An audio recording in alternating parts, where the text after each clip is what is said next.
नमस्कार, news India पर संपूर्ण भारत देख रहे हैं आप। मैं हूं आपके साथ पूजा मोहन पांडे। बुलेटिन की शुरुआत करते हुए सबसे पहले आपको बता दें, जमीन के बदले नौकरी देने के मामले में लालू परिवार की मुश्किलें बढ़ सकती हैं। राउज एवेन्यू कोर्ट ने ईडी की चार्जशीट पर संज्ञान लेते हुए राबड़ी और मीशा समेत 9 लोगों को सम्मन भेजा है। सभी को 9 फरवरी को पेश होने का सम्मन जारी किया गया है।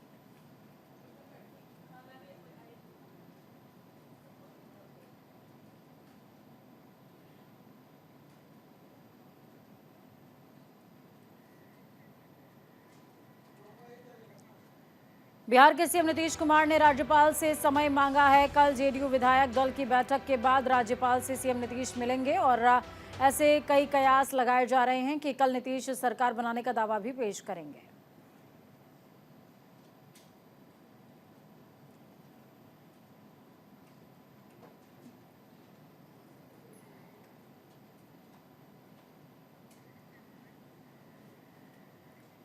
बिहार की राजनीतिक उठापटक के बीच बड़ी खबर सामने आ रही है। बिहार डिप्टी सीएम तेजस्वी यादव ने विधायक दल की बैठक के बाद बड़ा बयान दिया। उन्होंने कहा उनकी पार्टी हमेशा सीएम नीतीश का सम्मान करती आई है, लेकिन बिहार की राजनीति में असली खेला होना अभी बाकी है।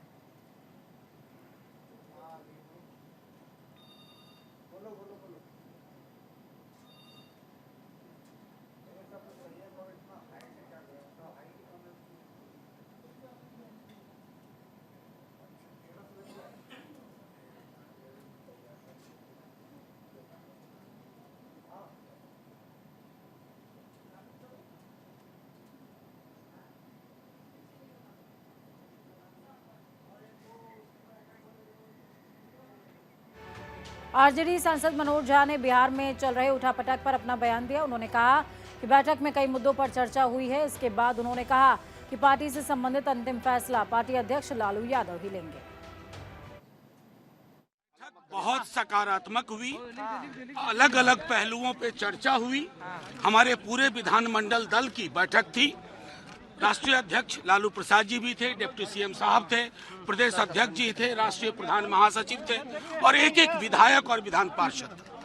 बैठक में समकालीन राजनीति में जो चल रहा है हर मुद्दे पे चर्चा हुई, चाहे राष्ट्रीय मुद्दे हो या राज्य के मुद्दे हो। उसके बाद चर्चा के पश्चात हर पहलू पे गंभीरता पूर्वक विश्लेषण के बाद राष्ट्रीय अध्यक्ष हमारे लालू प्रसाद जी को सब लोगों ने हाथ उठाकर अधिकृत किया।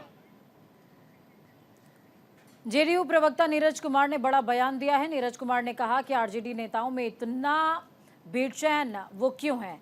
पहले ही जेडीयू ने आरजेडी को चेताया था। साथ ही कहा कि आरजेडी अपने नेताओं के बयान में रोक लगाए, नहीं तो अंजाम बुरा होगा।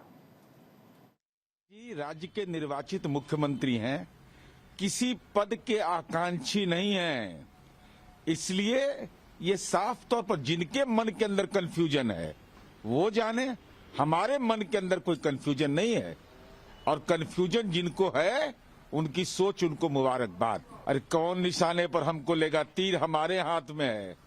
तो तीर जिसके हाथ में उसको कोई निशाने पर लिया है, हम जिसको निशाने पर लेते हैं वो सीधे तौर पर लेते हैं। देखिए, महामहिम राज्यपाल राज्य के प्रथम नागरिक है, संवैधानिक प्रधान है और ऐसी स्थिति में निश्चित रूप से हमारी अपेक्षा यह रहेगी कि राज्य के संवैधानिक प्रधान के कार्यक्रम में जाना चाहिए, लेकिन अब नहीं गए, वो तो नजरिया उनका सा है। नीतीश कुमार जी। बिहार की सियासी उठापटक पर कांग्रेस नेता मोहन प्रकाश ने अपना पक्ष रखा।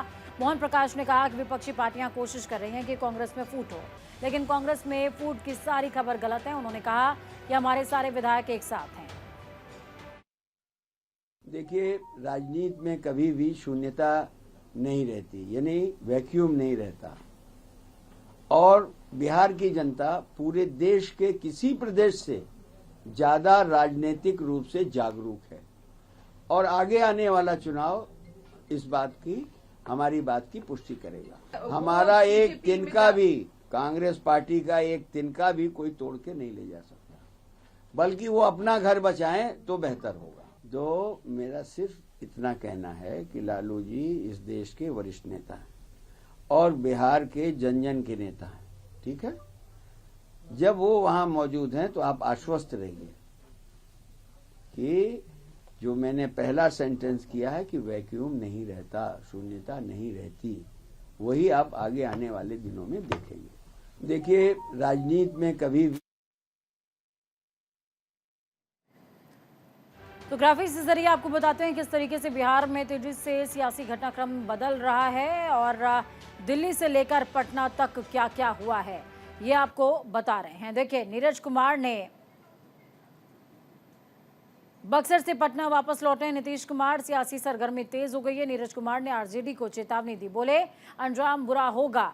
बिहार बीजेपी के इंचार्ज विनोद तावड़े दिल्ली से पटना पहुंचे हैं और साथ में पटना में शाम को बीजेपी के एमपी एमएलए की अहम बैठक हुई है।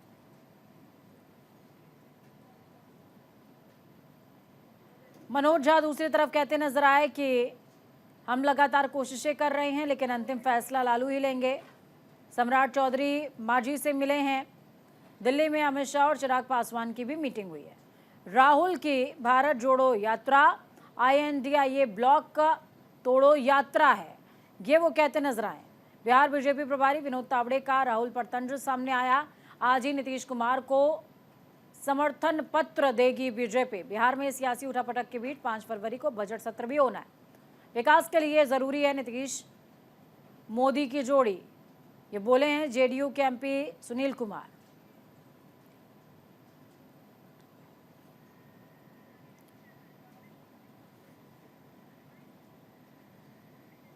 तो संपूर्ण भारत में आगे बढ़ते हुए बात दिल्ली की होगी। दिल्ली के करियप्पा परेड ग्राउंड में वार्षिक NCC कैडेट्स का आयोजन किया गया, जिसमें प्रधानमंत्री नरेंद्र मोदी ने शिरकत की है, जहां पर PM मोदी ने NCC रैली को उनकी सलामी ली है। इस मौके पर रक्षा मंत्री राजनाथ सिंह भी मौजूद रहे। NCC के इस साल की परेड में 24 देशों के कैडेट्स ने हिस्सा लिया था। प्रधानमंत्री नरेंद्र मोदी ने NCC कैडेट्स को संबोधित करते हुए कहा कि मेरा NCC से पुराना रिश्ता है और NCC कैडेट्स को बहुत बहुत बधाई देता हूं, साथ ही देश की बेटियों के हौसले को सलाम करता हूं।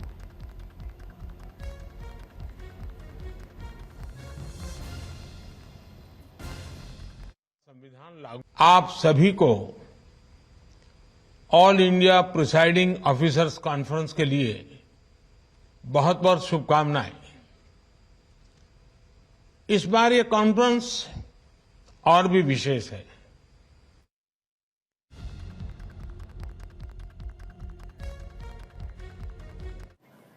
प्रधानमंत्री नरेंद्र मोदी ने वीडियो कॉन्फ्रेंसिंग के जरिए अखिल भारतीय पीठासीन अधिकारियों के सम्मेलन को संबोधित किया।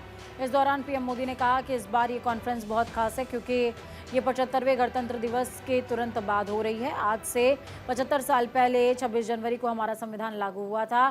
संविधान को भी 75 वर्ष हो गए हैं। मैं संविधान सभा के सभी सदस्यों को देशवासियों की तरफ से नमन करता हूँ। इसके साथ ही PM मोदी ने कहा, एक समय था जब अगर सदन में कोई सदस्य मर्यादा का उल्लंघन करे और उस पर नियमानुसार कार्रवाई हो तो सदन के बाकी वरिष्ठ सदस्य उसे समझाते थे, लेकिन आज के समय में कुछ राजनीतिक दल ऐसे ही सदस्यों के समर्थन में खड़े होकर उनकी गलतियों का बचाव करने आ जाते हैं। आप सभी को all India presiding officers conference के लिए बहुत बहुत शुभकामनाएं। इस बार ये कॉन्फ्रेंस और भी विशेष है। ये कॉन्फ्रेंस 75वें गणतंत्र दिवस के तुरंत बाद हो रही है। 26 जनवरी को ही आज से 75 साल पहले हमारा संविधान लागू हुआ था, यानी संविधान के भी 75 वर्ष हो रहे हैं। मैं संविधान सभा के सभी सदस्यों को भी देशवासियों की तरफ से श्रद्धापूर्वक नमन करता हूं। साथियों, पीठासीन अधिकारियों की इस कॉन्फ्रेंस के लिए हमारी संविधान सभा से सीखने को बहुत कुछ है।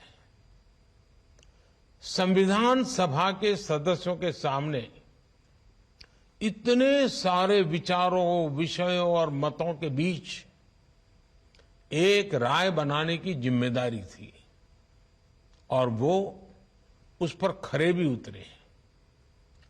इस कॉन्फ्रेंस में उपस्थित सभी पीठासीन अधिकारियों के पास यह अवसर है कि वो एक बार फिर संविधान सभा के आदर्शों से प्रेरणा ले।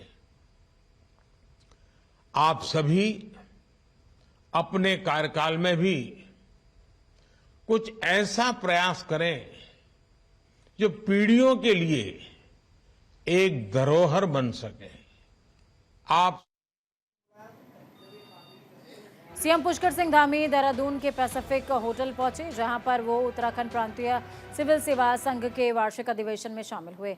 इस अधिवेशन की शुरुआत सीएम धामी ने दीप प्रज्वलन करके की है, जिसके बाद उन्होंने संबोधन में कहा कि यूसीसी समिति ने अपना काम लगभग पूरा कर लिया और हमें जल्दी उसका ड्राफ्ट भी मिलने वाला है। इसे अंग्रेजी और हिंदी दोनों में टाइप किया जा रहा है, वो जल्दी इसे सौंपेंगे। यूसीसी कमेटी ने अपना काम पूरा कर लिया है लगभग आपको बताऊं, तो उसका भी हमको जल्दी ड्राफ्ट मिलने वाला है। तो वो ड्राफ्ट लेना भी है। उस ड्राफ्ट को अभी वो टाइप हो रहा है, पहले इंग्लिश में था, हिंदी में भी टाइप हो रहा है, उसके वॉल्यूम बन रहे हैं।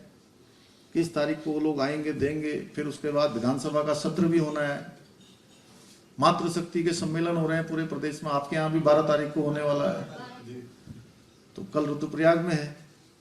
तो इस शेड्यूल कार्यक्रम पर आज जनजाति गौरव दिवस का भी कार्यक्रम शाम को होना है।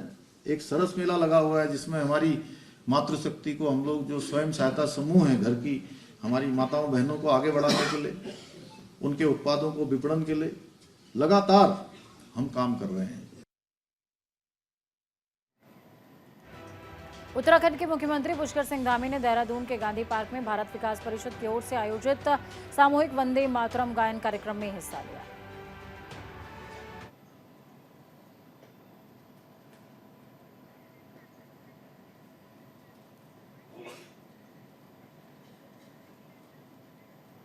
लोकसभा चुनाव की तैयारियों में जुटी उत्तराखंड कांग्रेस की चुनावी तैयारियों को धार देने के लिए कांग्रेस के राष्ट्रीय अध्यक्ष मल्लिकार्जुन खड़गे 28 जनवरी को देहरादून में विशाल रैली करेंगे। खड़गे की इस रैली में प्रदेश भर से पार्टी कार्यकर्ता शामिल होंगे। रैली को लेकर कांग्रेस प्रदेश अध्यक्ष करण मारा और नेता प्रतिपक्ष यशपाल आर्या के साथ ही तमाम पार्टी के वरिष्ठ नेताओं ने बन्नू ग्राउंड रेस कोर्स देहरादून पहुंचकर कार्यक्रम की तैयारियों का जायजा लिया है। इस दौरान नेता प्रतिपक्ष यशपाल आर्या ने बताया कि मल्लिकार्जुन खड़गे देहरादून में विराट कांग्रेस कार्यकर्ता सम्मेलन को संबोधित करेंगे। हजारों की संख्या में कार्यकर्ता और स्थानीय जनता इस कार्यक्रम में शिरकत करेगी।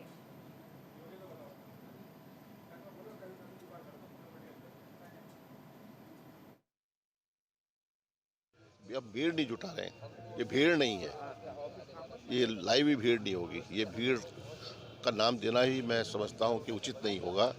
यह कार्यकर्ताओं का सम्मेलन है, जो निचले स्तर का कार्यकर्ता है, जो बूथ स्तर का कार्यकर्ता है, जो हमारे मंडल हमने बनाए हैं, जो हमारे ब्लॉक इकाइयों के पदाधिकारी हैं, जो हमारे पूरे प्रदेश में विधानसभा वार जो हमारे कार्यकर्ता हैं वो इसमें शिरकत करेंगे, भागीदारी करेंगे और उन्हीं को आदरणीय जी संदेश देंगे।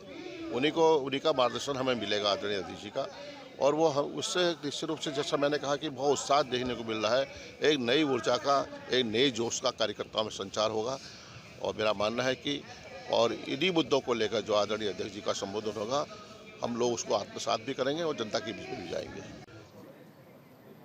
कांग्रेस नेता आचार्य प्रमोद कृष्णम बीते दिन उत्तराखंड हल्द्वानी के दौरे पर थे, जहां उन्होंने बिहार के सीएम नीतीश कुमार पर बड़ा बयान दिया। उन्होंने कहा नीतीश कुमार अपनी विश्वसनीयता को खो चुके हैं, इसके लिए उनके फैसले और वो खुद जिम्मेदार हैं। उन्होंने आगे कहा कि जेडीयू और उनके नेताओं की करतूतों की वजह से विपक्ष के लिए नई उम्मीद बना INDIA अब खतरे में नजर आ रहा है। इसके साथ ही उन्होंने कांग्रेस को अकेले चुनाव लड़ने की सलाह दी है।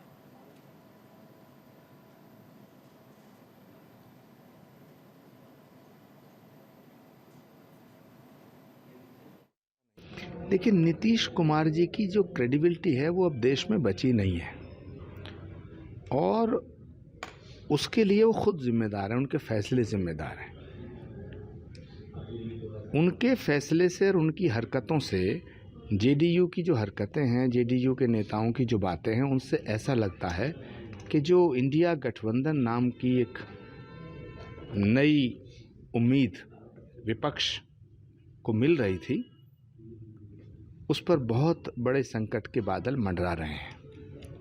कांग्रेस पार्टी को चाहिए कि पूरे देश में अकेले चुनाव लड़ने की तैयारी करे इन बैसाखियों के सहारे इतना बड़ा युद्ध नहीं लड़ा जा सकता है। उत्तराखंड में समान नागरिक संहिता यानी कि यूसीसी लागू करने के बाद काफी समय से चल रही है। विधानसभा चुनाव के दौरान बीजेपी ने वादा किया था कि सरकार बनने की स्थिति में इसको लागू किया जाएगा। इसी को लेकर अब 5 फरवरी को विधानसभा का विशेष सत्र बुलाया जाएगा और यूसीसी को लेकर विधेयक पेश करते हुए उसे पास भी कराया जाएगा।